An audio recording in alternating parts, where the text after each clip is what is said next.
What's good with it, y'all? It's your boy Santo G.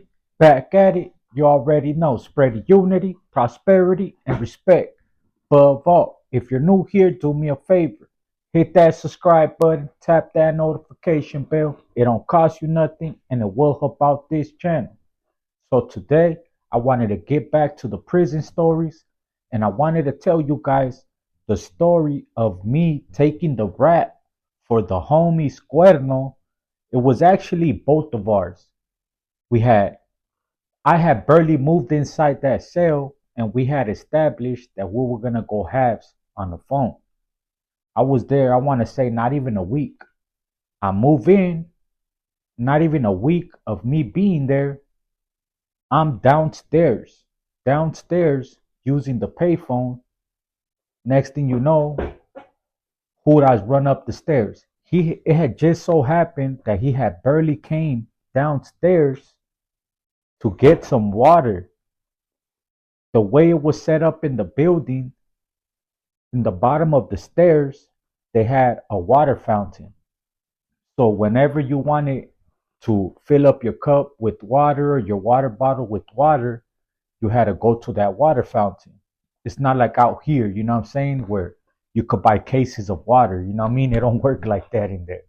They just have one or two water fountains, and as you need water, you go and you fill up your water jugs, your cup, your bottles, whatever. So I'm downstairs on the phone, you know what I'm saying? I'm on the pay phone. I'm right there calling my people, you know what I mean? Talking to my girl, talking to my wife, you know what I mean? So I'm downstairs talking to my wife. I see him come downstairs. He's getting water. Say, what's up? You know what I mean? It's my celly. I was right there with it was two homies. It was me and two other homies, and I believe it was like two brothers. It was a 6-man cell, but there was only like 4 or 5 of us inside that cell. So boom, I see him go downstairs.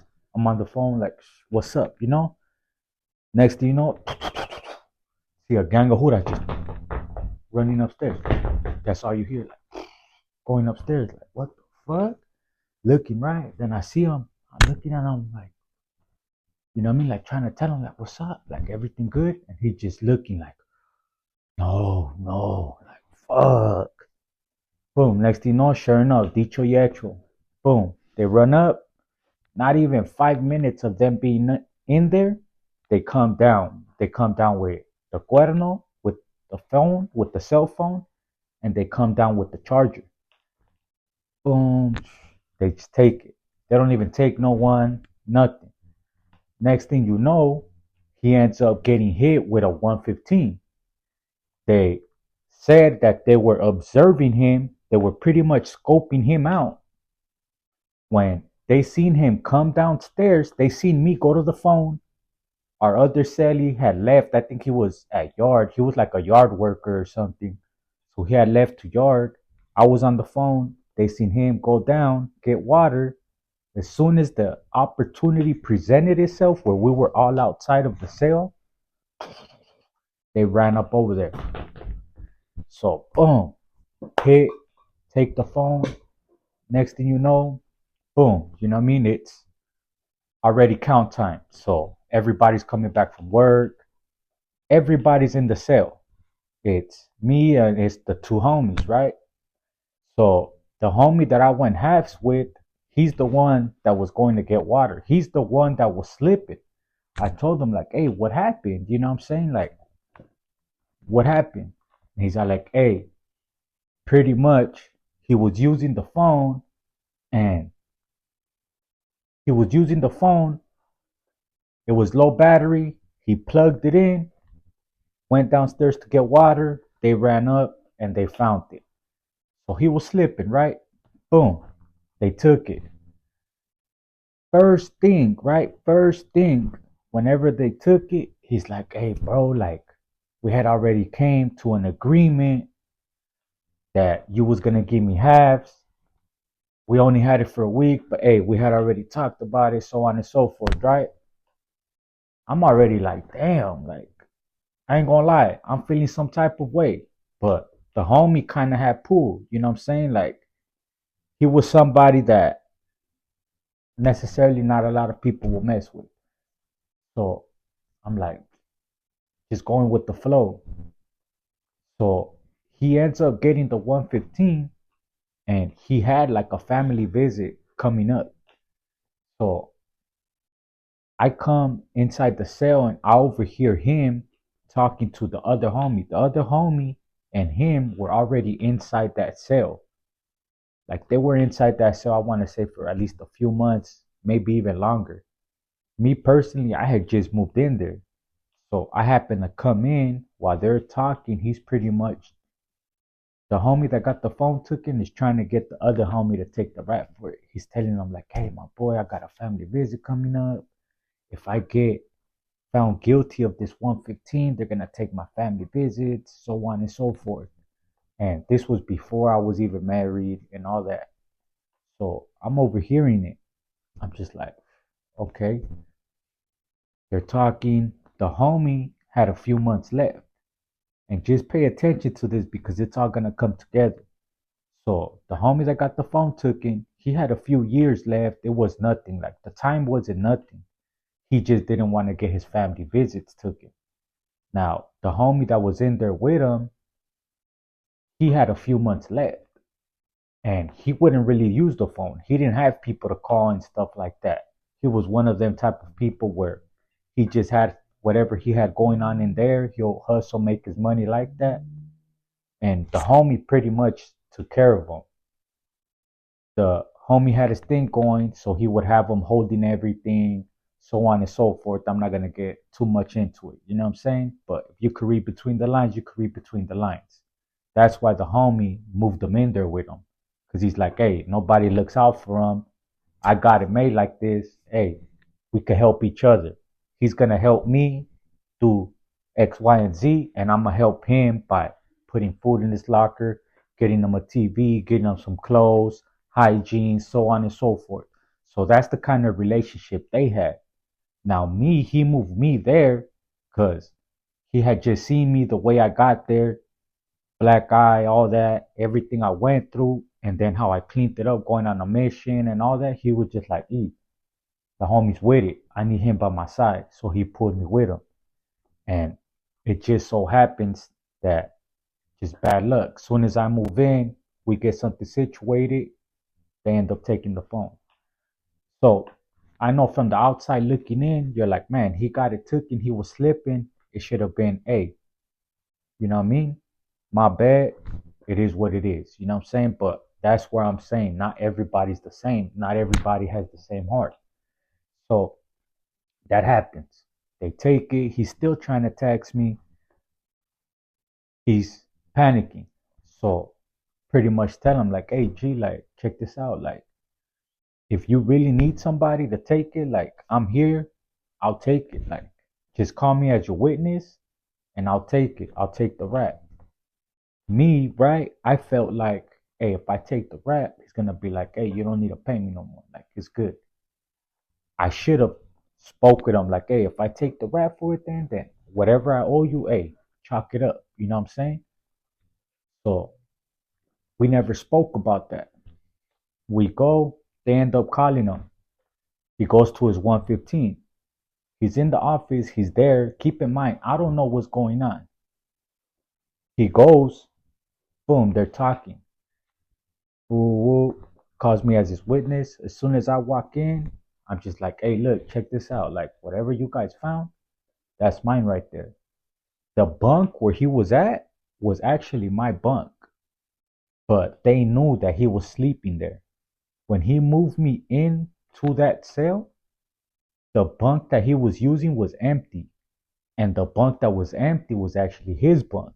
He would just move his mattress during counts because he wanted the one in the corner. But once I moved in there was always a body in each bunk whenever a body needed to be there, so it didn't matter who was where. But the Juras, they scope out everything. Their job is to observe everything. So even though I slept on this bunk over here and he slept on this bunk over here, say this is bunk 7 and this is bunk 5. Even though I'm assigned to 5, he's assigned to 7, and I slept in 7 and he slept in 5. they knew that it was the other way around. Even though on paper, that was my bunk and this was his, they knew that he'll be over here and that I'll be over here type shit. So, boom, they wrote it up. They said that they found it on that bunk, which was the bunk that was assigned to me, not even assigned to him. So I told him, if you really want to check whose bunk that is, so on and so forth, check. It's mine.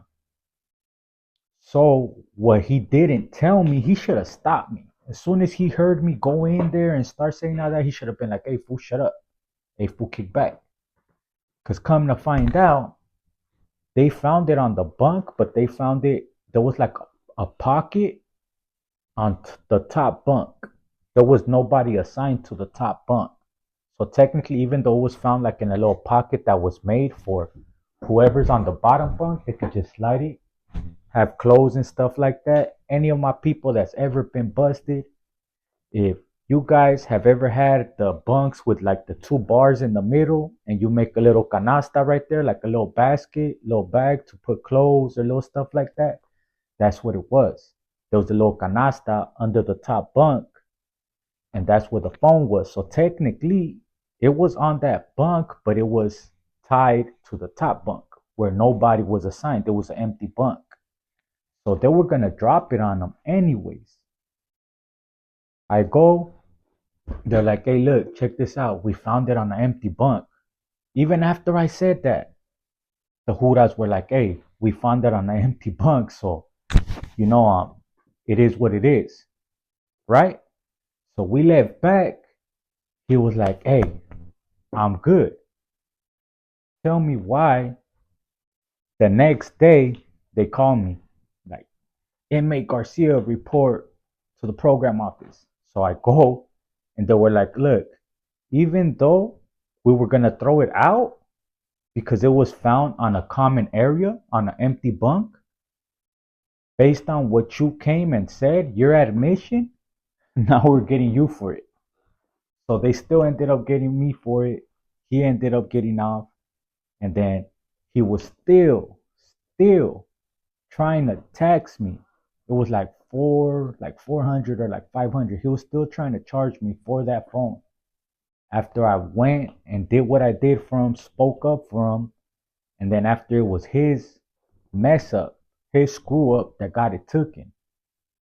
You know what I'm saying? At the time, I was a little bit younger. I was barely learning the ropes and stuff like that. But now, knowing what I know, man, I would have been like, hey, you got it taken, homie, like straight up, like, that's out. You know what I'm saying? Like, you lucky I don't push up on you for slipping like that, because it had some of my information in there. It had pictures in there, messages, so on and so forth. You know what I'm saying? Like, I could have tried, same way he could have tried politicking on me, or, hey, we had an agreement. I could have used it against him. Like, hey, do whatever you want to do, call whoever you want to call. We go about it however you want to go about it. But I know that I don't know you nothing. I just moved in here. Woo woo what? And that's just facts. So any of my people out there, man, before you risk your life, risk your freedom, any stuff like that, man, for somebody, make sure that they will do the same thing for you. Because in this situation right here, man, homeboy, after this whole thing happened, he kind of felt some type of way with our other celly. So he ended up getting into it with our other celly. He ended up punching out our other celly. Then our other celly ended up blasting him in the day room. He ended up going to a whole nother yard, and he was still calling from the other yard trying to collect the money for that phone. And I never paid him.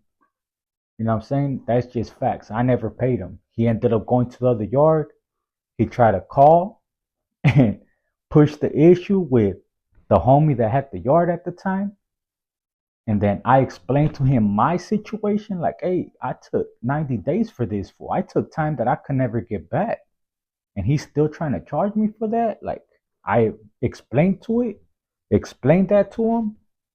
And then we kind of came to like a common ground. He only wanted like $100. You know what I'm saying? To be honest, I think he was just hurting. He needed some money to get well, to get some dope. And that's why he was trying to push the issue. He was over the fact. He was just trying to figure out an avenue to get some money. But just a crazy story. And I just wanted to, the take from this video, man, is before you do anything for anybody, make sure that they will do the same for you. And at the end of the day, look out for your own best interest and your people's best interest. Because I ain't gonna lie, that whole situation right there, it made me go through all kinds of a roller coaster because I didn't think about how it would affect me getting that time, how it would affect me having to tell my people, hey, that phone's gone. My wife mainly like, hey, that phone's gone, but we still need to pay them. I know she was hot, like, what? That don't even sound right. But at the same time, it's stuff. I didn't want to question it. And I should have. I should have. My gut feeling and everything told me, like, man, this don't sound right. Like, but in the long run, I went with my gut feeling and I was able to say my part of it. And the homie that was there was like, man, you're right. Like, straight up, how's he gonna try charging you when he got it taken? You were only there not even a week. He was slipping, got it taken, and then on top of that, you took the rap for him, and you got 90 days. That's 90 days that you can't get back. Who's gonna do 3 months for you? That's just facts. Who's gonna do 3 months for you? So before you do anything, just don't even do it. Stay out. Worry about your money. Worry about, like I said, what are you worth? Worry about a trade and progressing in life. Worry about your loved ones. You don't have to be in situations like that because that's just one story of many. You don't know how many people have done wrong in situations like that. But it's your boy Santo G, man.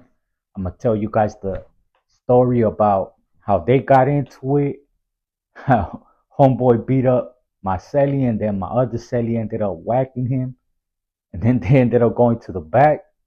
And then my celly that ended up whacking him, he ended up going home. Next thing you know, I see him on the streets. I see him on the news. He climbed up a power pole. He was high on meth. They said he was like on a 3 or 5 day meth binge. Seen the cops and he ran, hugging a pole. Next thing you know what I mean? We go in for count. We come back out to go to chow and everybody's talking about it. Hey, did you see him? Did you see him? Like, hey, he was scared, man. He didn't want to come back. He knew that if he came back, he got busted and they send him back to the same prison, he was gonna have to deal with homeboy that he ended up whacking. It was just a whole crazy story, man. But y'all stay tuned for that. Your boy Santo G, man. Shout out Drip Fits. Shout out Killer Kush. Shout out my good people at Hate Art Extracts. And shout out Cali Bullies, man. Let's get it.